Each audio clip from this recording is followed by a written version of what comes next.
Good morning. This is Garry Glaub in Mooresville, North Carolina. Today we are in Lesson 2 of the Gospel of Mark, and we're covering Mark chapter 1, verses 21 through 45. This one's called, the director says, Action. As stated in our opening lesson on the Gospel of Mark, this gospel portrays Jesus as a servant. But it is interesting that we would expect a servant to obey the authority of someone else.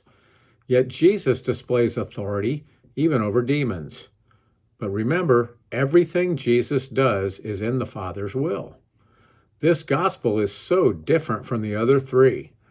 We need to realize that its brevity of explanation was not a mistake.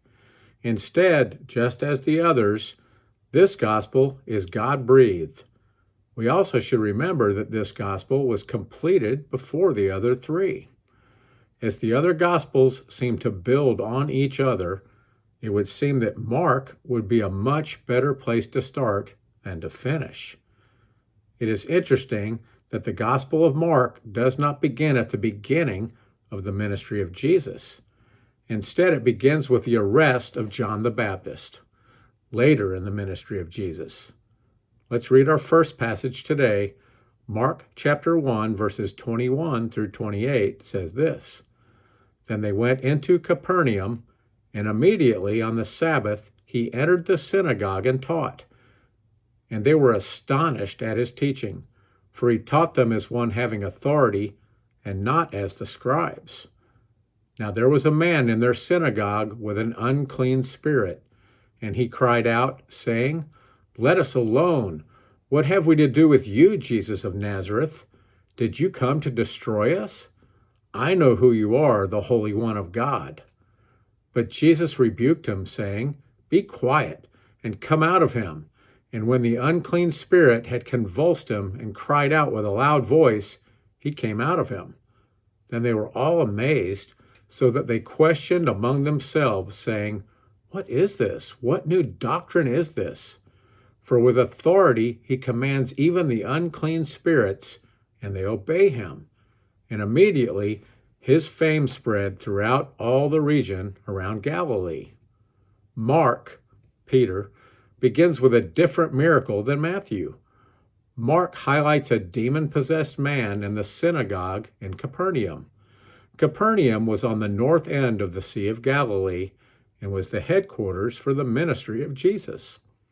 The people were astonished at the teaching of Jesus, and it sounds like in the middle of his teaching, Jesus was interrupted by a demon inside a man who cried out, Let us alone.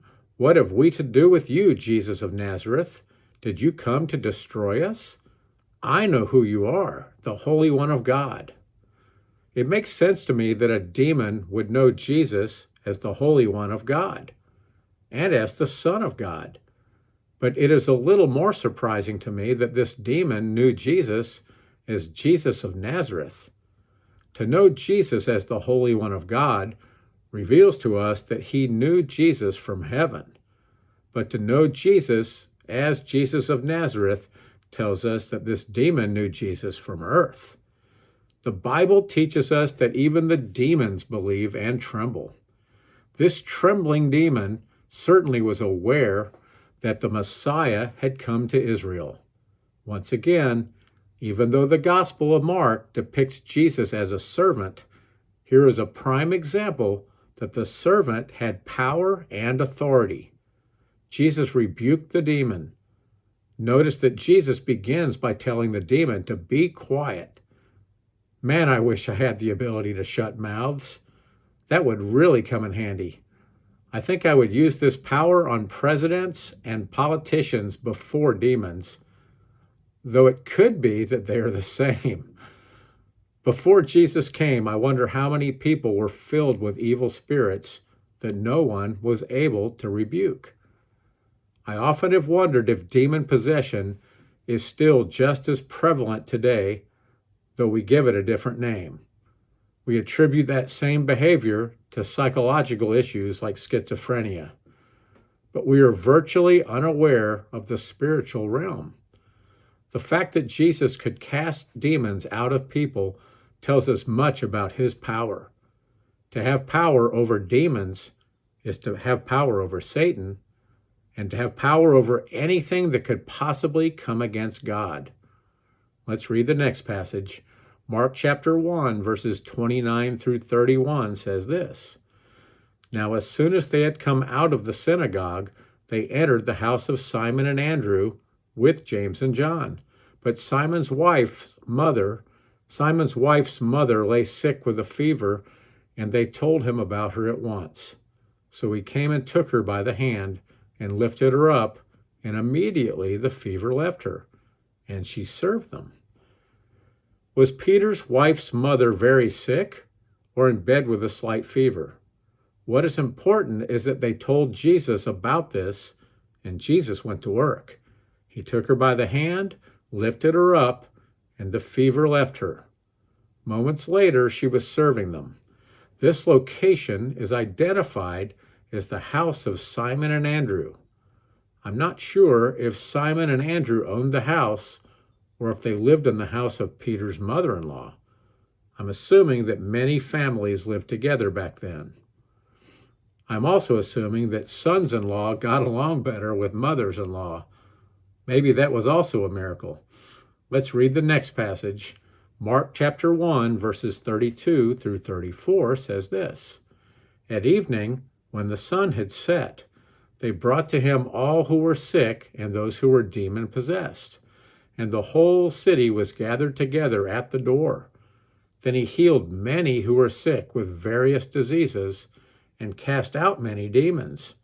And he did not allow the demons to speak because they knew him. I recently watched The Greatest Story Ever Told, a 1965 epic movie about the life of Jesus. It seems that every Hollywood star of the era was cast in at least a bit part. One of the worst parts is that it seemed to portray that Jesus healed only a handful of people.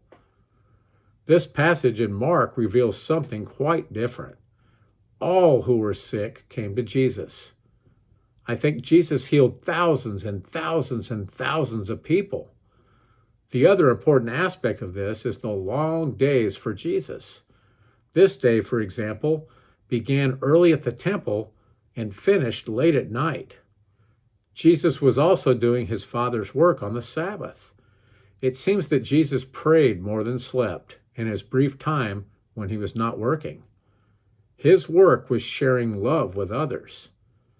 Some have guessed that the reason Jesus silenced the demons was because he did not want word of him as the Son of God to come from unclean lips. But Jesus also told those he had healed to tell no one. My guess is that he was trying to avoid those who were there for the show. People were drawn to the signs and wonders, but Jesus wanted the people to be drawn to him. Let's read the next passage. Mark chapter 1, verses 35 through 39 says this. Now in the morning, having risen a long while before daylight, he went out and departed to a solitary place, and there he prayed. And Simon and those who were with him searched for him. When they found him, they said to him, "Everyone is looking for you." But he said to them, "Let us go into the next towns, that I may preach there also, because for this purpose I have come forth." And he was preaching in their synagogues throughout all Galilee and casting out demons. Here's another example of the tirelessness of Jesus. He lived 33 years, but his ministry on earth lasted just 3 years. I think Jesus wanted to give it all, knowing that rest would come when he rejoined the Father in heaven. And it was through prayer, communication with God the Father in heaven, that the power of Jesus remained so strong. Let's read the final passage in this opening chapter of Mark. Mark chapter 1, verses 40 through 45 says this. Now a leper came to him, imploring him, kneeling down to him and saying to him, "If you are willing, you can make me clean." Then Jesus, moved with compassion, stretched out his hand and touched him, and said to him, "I am willing, be cleansed."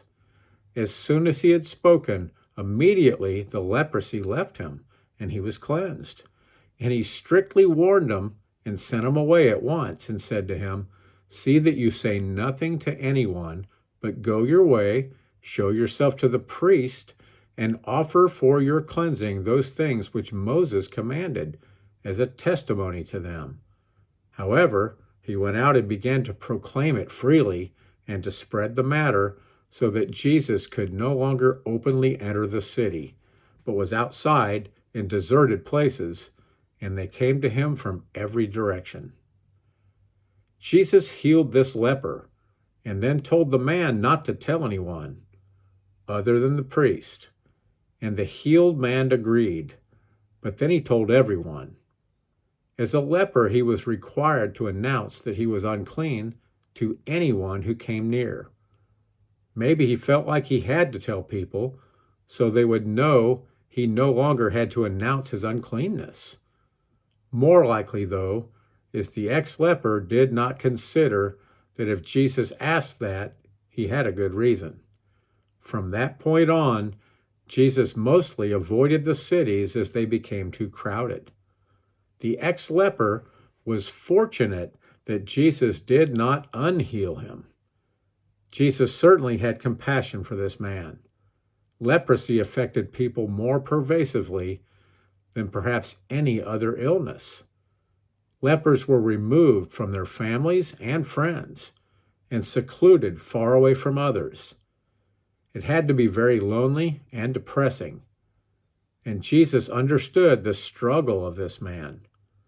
Though Jesus healed thousands and thousands of people, every single one of them was personal to him. That is the same way that he looks at each of us who have turned to him. He can count the hairs on each of our heads, which is not quite as impressive in my life, as it only means he can count to 3 or 4. But Jesus knows everything about us. It is so different reading Mark after Matthew. As Mark is written to the Roman, it sounds like the Romans must have been impressed by action. Mark and Peter seem to go from one action to another without the slightest break. This is way different than Matthew, where we studied what Jesus said. The words of Jesus have so much depth. That does not mean his actions don't speak louder than his words and carry the same amount of depth. But I have to say, I really miss the words of Jesus when reading the Gospel of Mark. This is Garry Glaub in Mooresville, North Carolina. Have a blessed day.